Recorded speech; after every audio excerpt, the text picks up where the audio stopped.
অমৃত আসলে কি? আমরা সবাই জীবনে অমৃত লাভ করতে চাই, কিন্তু এই অমৃত আসলে কি? এ কি অমরত্ব লাভ করার কোনো মন্ত্র, নাকি সামনে এগোনোর কোনো পথ, নাকি অমৃত সেই রস যা অসুর আর দেবতারা সমুদ্র মন্থন করে লাভ করেছিলেন, নাকি সেই ওষুধ যা ঋষি মুনিরা ভ্রমণ করে খুঁজে বের করেছিলেন? অমৃত যদি কিছু হয় তাহলে তা হলো আশা। কখনো কোনো মাতাকে দেখুন, উনি নিজের সন্তানকে কত আগলে রাখেন, তার যত্ন নেন, তার পালন পোষণ করেন, এই আশা নিয়ে যে পরবর্তী জীবনে এই সন্তান খুব বড় কিছু করবে, ওনাদের খুব ভালোবাসবে। এবার আগামী দিনে কি হতে চলেছে তা আমরা জানি না, পর মুহূর্তে কি হতে চলেছে তা আমরা জানি না, আগামী মুহূর্তে আপনি জীবিত থাকবেন কিনা সেটাও আমরা জানি না। কিন্তু আমরা অনেক বছরের পরিকল্পনা বানিয়ে ফেলি, সেটা অবশ্য মন্দ নয়। দেখুন, জীবন যাপন করার এই আশা, এটাই ভবিষ্যতের আধার হতে পারে। তাই এই আশা হলো গুরুত্বপূর্ণ, তাই একে নিজের সাথেই রাখুন। কথায় আছে যে ব্যক্তি নিরাশ হয়ে পড়েন, যার মধ্যে কোনো আশা বাকি থাকে না, তিনি হয়তো বেঁচে আছেন কিন্তু একটা মৃত জীবন যাপন করছেন। তাই এই আশার সঙ্গ কখনো ত্যাগ করবেন না, একে চিরকাল নিজের সাথেই রাখুন। জীবন আনন্দময় হয়ে উঠবে, আর এই হৃদয় তা ভালোবেসে বলবে রাধা রাধা। মানুষের সবথেকে বড় শক্তি কি? তার বাহুবল, অর্জন করা ধন, নাকি তার পেছনে দাঁড়িয়ে থাকা তার সমর্থক বা প্রশংসকদের দল, নাকি ঈশ্বরের আশীর্বাদ? সেটা কি? মানুষের সবথেকে বড় শক্তি হলো একটাই, আর তা সকলের মধ্যে আছে, আর তা হলো তার নিজের অস্তিত্ব, যা অন্য কারোর মধ্যে নেই। সংসারে অনেক লোক রয়েছেন, কিন্তু কেউ আপনার মতো নন। এটা হলো আপনার শক্তি, এ হলো আপনার নিজস্ব শক্তি। দুর্ভাগ্যবশত বেশিরভাগ মানুষ এটা বুঝতে পারেন না, নিজের শক্তিকে চিনতে পারেন না। কিন্তু যদি আপনি চিনতে পারেন, তাহলে আপনি নিজের অন্তরে অনুভব করবেন একটা অসীম শক্তির অস্তিত্ব। যে সাফল্যের পথে আপনি চলছেন, আপনি দেখবেন যে এই সাফল্যের দ্বার নিজে থেকেই খুলে গেছে। শুধু প্রয়োজন হলো নিজের এই শক্তিকে চিনে নেবার, নিজের এই বিশেষত্বকে বোঝার। কারণ এই যে আপনার বিশেষত্ব, এ কোনোদিনও আপনার থেকে দূরে চলে যাবে না, চিরকাল আপনার সাথে জড়িত থাকবে। যদি আমি বাহুবলের কথা বলি, সময়ের সাথে সেটা চলে যাবেই। যদি কথা বলি অর্জিত ধনের, তাহলে সময়ের সাথে সেটাও চলে যাবে। মিত্র, পরিবার, বন্ধু, আশীর্বাদ, এই সবকিছু আপনার থেকে দূরে চলে যেতে চলেছে, সেটা আপনিও জানেন। কিন্তু এই যে আপনার অস্তিত্ব, আপনার বিশেষ শক্তি যা শুধু আপনার সাথে আছে, তা চিরকাল আপনার সাথেই জুড়ে থাকবে। দরকার হলো শুধুমাত্র এটা চিনে নেওয়ার, নিজের উপর বিশ্বাস রাখার, আর জীবনে এগিয়ে চলার। আপনি যদি এটা করেন, তাহলে সবাই এটা দেখে আপনার থেকে শিক্ষা নেবেন। তাহলে এটাই করুন, আর আমার সাথে ভালোবেসে বলুন রাধা রাধা। জীবনে অনেক সময় আমরা সমস্যার জালে এমন ভাবে জড়িয়ে পড়ি যে আমরা বুঝতেই পারি না যে আমাদের কি করা উচিত, কার সাহায্য চাইবো, কার সাথে দেখা করব, বুঝতেই পারি না। অনেক সময় এমন হয় যে সমস্যা আমাদের থেকে শুরু হয় না, অন্য কারোর থেকে শুরু হয়। অনেক সময় এই সময় এমন খেলা খেলে যে আপনি সেই সমস্যায় ফেঁসে যান।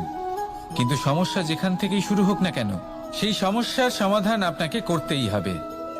অনেক সময় মানুষ এমন বলেন, আমার অতীত এত বাজে, সেটা শুধরে কি হবে? এই ভুলটাই তারা করে বসেন। দেখুন, আগে যা হয়ে গেছে, যা শুধুই অতীত, যা সত্য তা কখনো বদলানো যাবে না। কিন্তু এটাও সত্যি যে এখন থেকে সামনের যে পথ, সেটাও আপনার হাতে রয়েছে। আপনি একে ভালোও বানাতে পারেন, খারাপও বানাতে পারেন। তাই আপনার এটা শুধরে নেওয়াই উচিত। কারণ মানুষ আসলে তার নিজের অতীতকে নয়, তার বর্তমানকে প্রভাবিত করতে পারে। এই বর্তমানই পরবর্তীকালে অতীত হবে, যা আপনি শুধরে নিতে পারেন। তাই আপনি সেই চেষ্টাই করুন, নিরন্তর চেষ্টা করুন। ধন্যাত্মক দৃষ্টিভঙ্গি নিয়ে নিজের বুদ্ধি প্রয়োগ করুন, সাহসের সদ্ব্যবহার করুন, যাতে আপনার আগামী সময় আপনি আরো ভালো করে তুলতে পারেন। আপনার সমাপ্তি আর সমাপ্তির পথে এই যাত্রা, তাকে আপনি সুখময় করে তুলতে পারেন। তাহলে এটাই করুন আর আমার সাথে ভালোবেসে বলুন, রাধা রাধা। আমাদের এই বর্তমান আর ভবিষ্যৎকে সুন্দর করার উপায় কি? কেউ বলবেন আজ নিরন্তর পরিশ্রম করতে থাকো, কর্ম এবং চেষ্টা করতে থাকো। তার থেকেও বেশি গুরুত্বপূর্ণ কিছু আছে, বিগত অতীতের সাথে শান্তি স্থাপনা করা। কারণ অনেক সময় আপনার এই অতীত আপনাকে সামনে অগ্রসর হতেই দেয় না। আর অতীতের এই বিতৃষ্ণা যদি আপনি ভুলতে না পারেন, তাহলে বর্তমানের এই মিষ্টি সুখ আপনি কিভাবে উপভোগ করবেন, ভবিষ্যৎকে কিভাবে সুন্দর বানাবেন? তাই এই অতীতকে ভুলে যান, এর থেকে যা শিক্ষা প্রাপ্ত করার করে নিন, আর বর্তমান এবং ভবিষ্যৎকে আরো সুন্দর করে তুলুন। আর আমার সাথে ভালোবেসে বলুন, রাধা রাধা। কথায় আছে যে নিজে করে দেখো, নিজে অভিজ্ঞতা প্রাপ্ত করো, নিজে শেখো, নিজে জানো। এতে কোনো কিছুই অনুচিত নেই।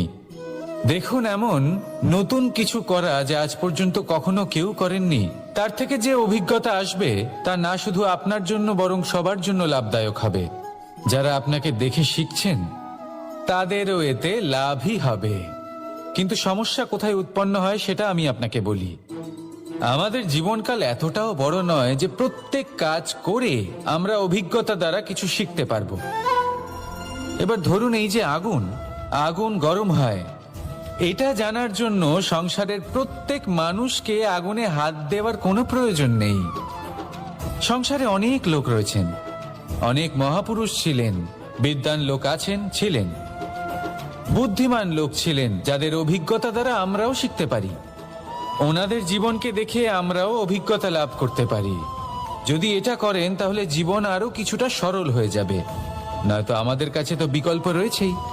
আগুনে হাত দিয়ে দেখুন, সমুদ্রে ঝাঁপ দিয়ে দেখে নিন, অনেক বিকল্প রয়েছে। সিদ্ধান্ত আপনারই।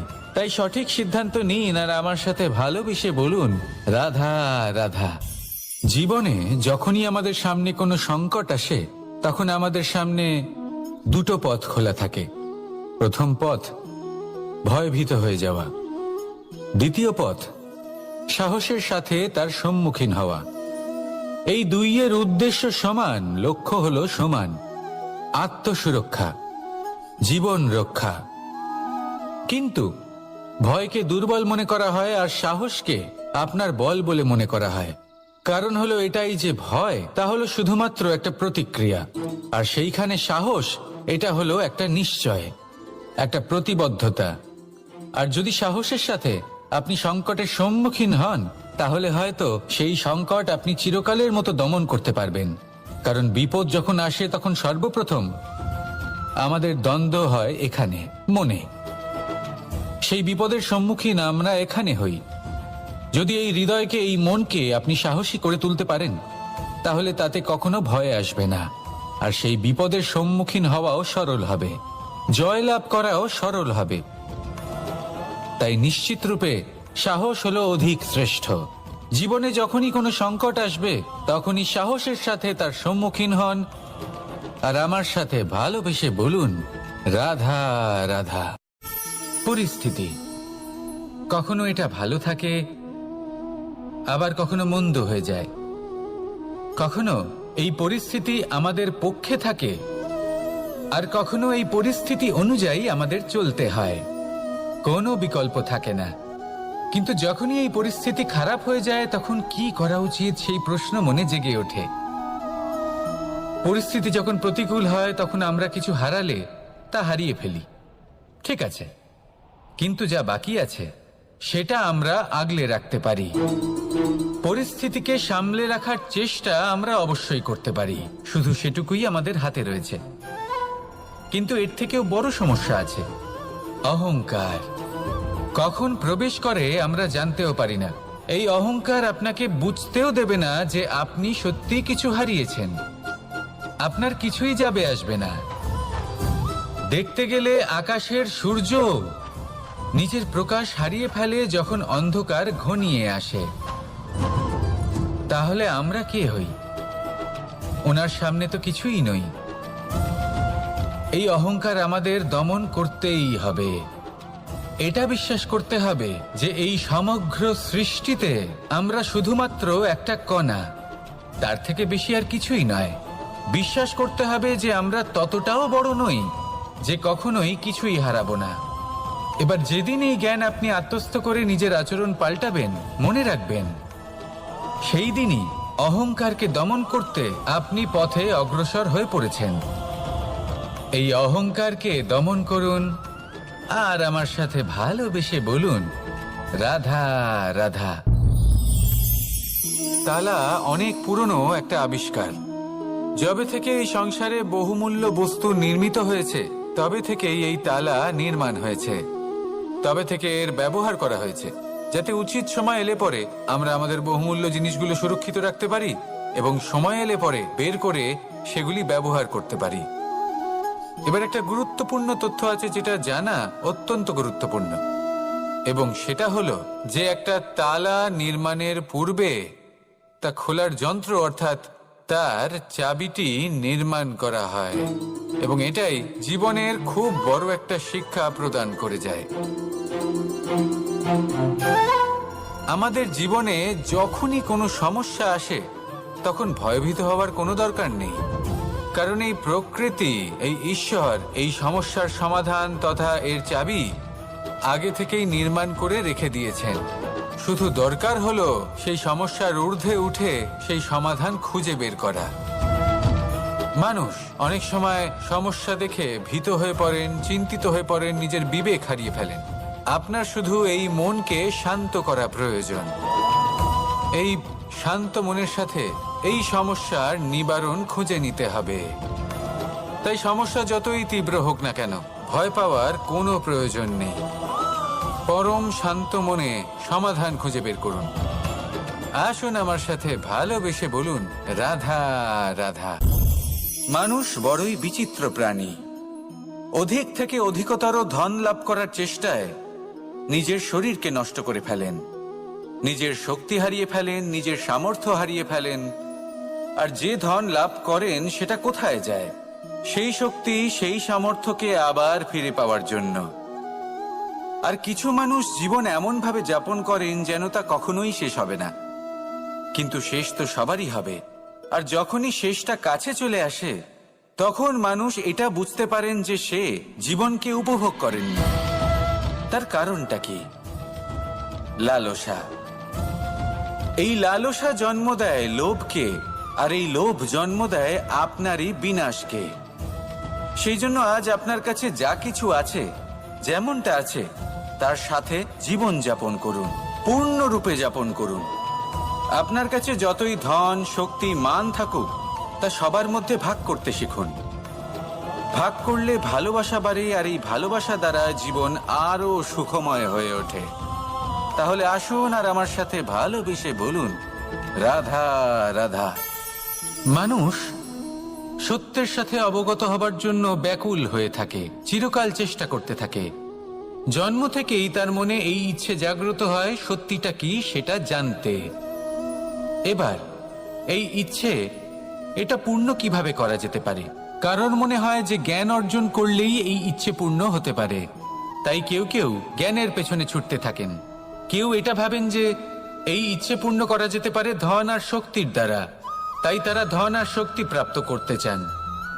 কেউ আবার ভাবেন যে অন্তরের মন্থন দ্বারা এটা সম্ভব হতে পারে। এবার এটাও সত্যি যে মন্থন করলে অমৃত লাভও সম্ভব হতে পারে, কিন্তু তার জন্য এই মন্থন করার জন্য একটা উচিত দিকে অগ্রসর হওয়া প্রয়োজনীয়। উচিত সংযমের দ্বারা সামনে এগোতে হবে, আর কোনো আশা না করে সামনে এগিয়ে যেতে হবে, তবেই এটা সম্ভব হতে পারে। একটা বাদ্যযন্ত্রের কথা ভেবে দেখা যাক। তার থেকে সুর তখনই নির্গত হয় যখন তার তারগুলি ঠিক করে বাঁধা হয়।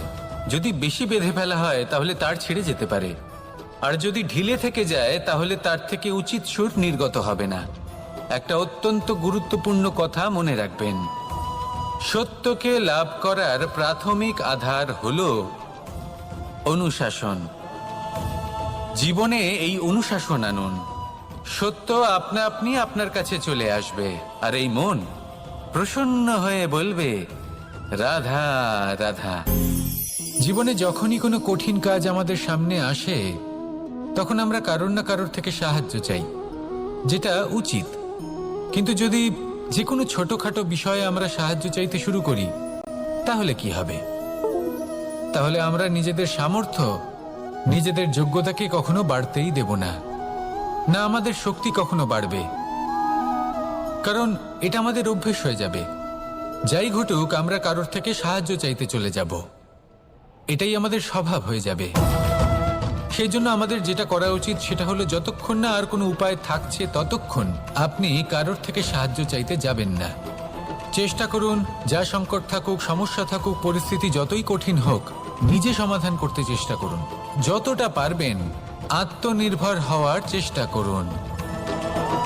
যদি এটা করতে পারেন, তাহলে আপনি অনেক কিছু শিখবেন। দিন প্রতিদিন আপনার জীবন আরো বেশি উজ্জ্বল হয়ে উঠবে, ব্যক্তিত্বের বিকাশ ঘটবে, আপনার শক্তি বৃদ্ধি পাবে, যোগ্যতা বৃদ্ধি পাবে, আত্মবিশ্বাস জেগে উঠবে, আর আত্মনির্ভর হয়ে মন বলবে রাধা রাধা। আমাদের জীবন হলো একটা উপবনের মতো, যেখানে কাঁটাও আছে আবার ফুলও আছে। আর যদি আপনি ফুল লাভ করতে চান, তাহলে কাঁটার সংস্পর্শে তো আপনাকে আসতেই হবে। এটাই জীবনের সত্য। আমাদের জীবনে, আমাদের পরিবারে, আমাদের সমাজে দেখবেন ভিন্ন ভিন্ন ধরনের মানুষ আছে। কেউ আছেন দুর্জন, কেউ সজ্জন, কেউ শত্রু হন তো কেউ মিত্র। যদি আপনি দুর্জনদের কাছে যান, তাহলে শুধুই কষ্ট পাবেন। যদি আপনি শত্রুর কাছে যান, তাহলে ঝামেলায় জড়িয়ে পড়বেন। তার চেয়ে ভালো আপনি সজ্জনদের কাছে যান, আনন্দ এবং জ্ঞান লাভ করবেন। নিজের মিত্রদের কাছে যান, আপনি সাহস লাভ করবেন। আরো একটা কথা বলি, এই জীবন এত বড়ও নয় যে আপনি প্রত্যেক সমস্যায় প্রত্যেক মানুষের সাথে ঝামেলায় জড়াবেন। শুধু যার সাথে আপনার মনের মিল হবে তাকে প্রণাম করুন, আর যার সাথে মনের মিল হবে না তাকে দূর থেকে প্রণাম করুন। কিন্তু মনের মধ্যে থেকে প্রেমের বোধ কোথাও যেতে দেবেন না, কারণ এই ভালোবাসাই শেষ মুহূর্তে আপনার উচিত পথ প্রদর্শন করবে। তাই এই ভালোবাসাকে মনে জাগ্রত রাখুন, আর এই ভালোবাসার সাথেই বলুন রাধা রাধা। কোনো এক সময়ের কথা, একজন জেলের একটা ছোট্ট পুত্র ছিল। সে ভাবল যে আমি আমার বাবার মতোই মাছ ধরব। তখন সে একটা লাঠি নিল, তাতে দড়ি বাঁধল, আর সেই দড়ির মুখে যে কাঁটা বিঁধে থাকে তাতে চারা ঝুলিয়ে জলে ফেললো আর বসে থাকলো। কিছু সময় পরে জলে একটি তরঙ্গ দেখা গেল। ও বুঝতে পারলো খুব বড় একটা মাছ ফাঁদে পড়েছে। ও বল প্রয়োগ করলো, সেটা টানার চেষ্টা করলো। মাছও বল প্রয়োগ করলো, আর শেষে যেটা হলো, সেই দড়ি ছিঁড়ে গেল আর মাছ বেঁচে পালিয়ে গেল। দেখুন, ও অনেক চেষ্টা করলো, কিন্তু অসফল হলো। কখনো অধিক বল প্রয়োগ করলো, আবার কখনো কম বল, কিন্তু কিছুতেই সফল হলো না। ও পঞ্চমবার প্রচেষ্টা করলো, না বেশি বল প্রয়োগ করলো না কম, ততটাই বল প্রয়োগ করলো যতটা পর্যাপ্ত, ঠিক ততটাই বল, যতটা বল সেই মাছ প্রয়োগ করলো। আর শেষ পর্যন্ত জীবনে প্রথমবার ও মাছ ধরতে সফল হলো। এবার এই কথার সারমর্ম কি? ভারসাম্য। এটাই হলো জীবনের সবথেকে বড় নিয়ম। আমাদের সবার জীবনে সমস্যা রয়েছে, কখনো মন দিয়ে ভেবে দেখবেন। জীবনে যদি কোনো ক্ষুদ্র সমস্যা বা ছোট সমস্যা থাকে, আর সেটা সমাধান করার জন্য আপনি বেশি চেষ্টা করছেন, তাহলে তার দ্বারা সমাধান হয় না, বরং আরো বিপদ বেড়ে যায়। যখন কোনো বড় সমস্যা থাকে আর আপনি কম চেষ্টা করতে থাকেন, তখন সমাধান হয় না, তা চলতেই থাকে। শুধু এটাই হলো ব্যাপার। জীবনের সমস্ত সমস্যার একটা ভারসাম্য বজায় রাখা, যদি এটা আপনি শিখে ফেলতে পারেন, জীবনটা আপনার হাতের মুঠোয় থাকবে। আসুন আমার সাথে ভালোবেসে বলুন রাধা রাধা। মানুষের জীবনে স্বচ্ছতার একটা আলাদা গুরুত্ব আছে।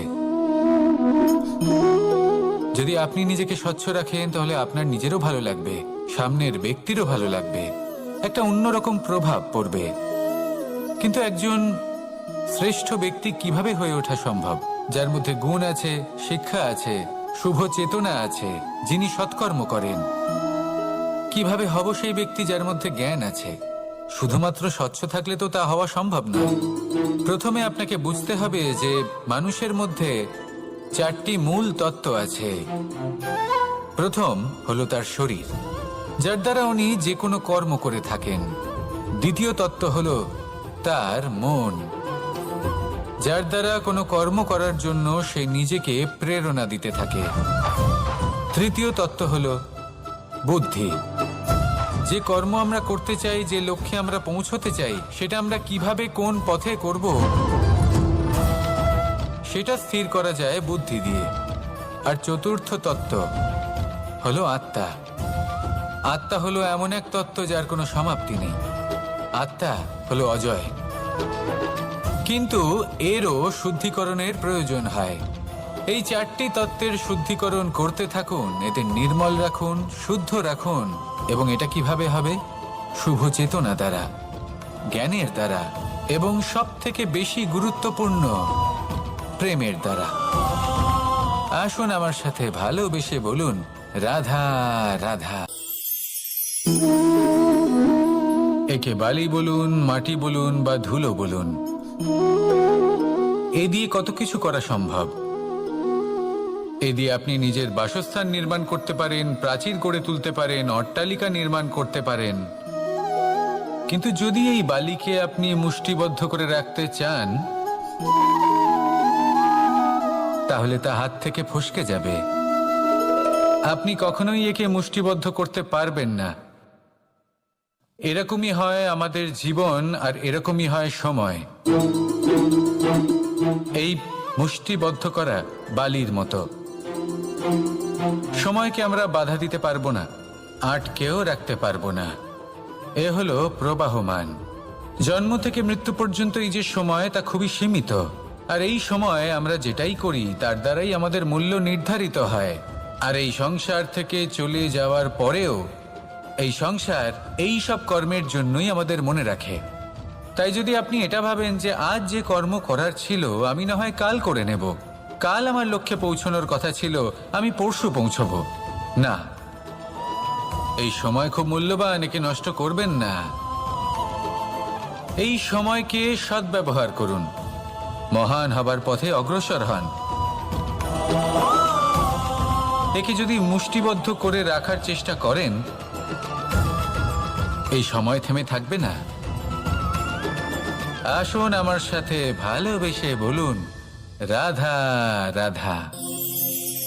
আমরা চাই বা না চাই, আমরা সবসময় নয় কোনো না কোনো লক্ষ্যের দিকে এগিয়ে চলেছি বা কোনো না কোনো যুদ্ধ করেই চলেছি।